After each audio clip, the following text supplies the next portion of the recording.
We live in a time where disagreements are no longer simple differences of opinion.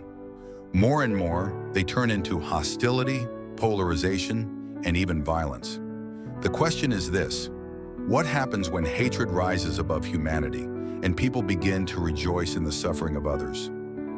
Point 1. The incident. Recently, the world was shaken by the tragic death of Charlie Kirk, a well-known conservative activist. During a public event, he was shot and killed. The news spread quickly, sparking waves of shock and grief. But the reactions were deeply divided. Some responded with compassion, prayer, and calls for peace. Others, however, expressed a dark satisfaction, celebrating his death because he was their political opponent. This reveals a profound moral and spiritual crisis. When hatred takes over, the image of God within us is obscured. Point 2. Society's response. Social media became a mirror of this moment.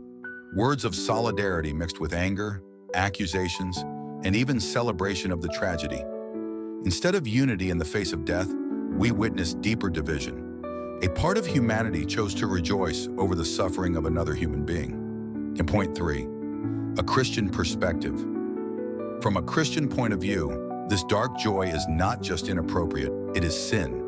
The scriptures remind us in Luke chapter 6, verse 27 and 28, "Love your enemies, do good to those who hate you, bless those who curse you."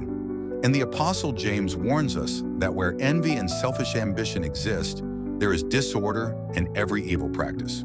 To rejoice in the downfall or death of another person, no matter how much we disagreed with them, is to deny the dignity that God has placed in every human life.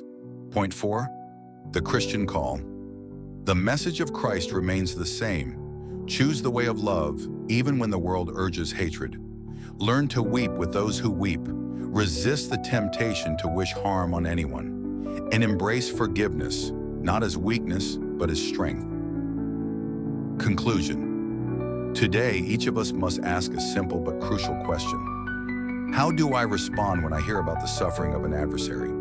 Do I rejoice, or do I pray? Do I choose hatred, or do I remain human? Because when hatred rises above humanity, we lose more than the life of the fallen. We lose something within ourselves.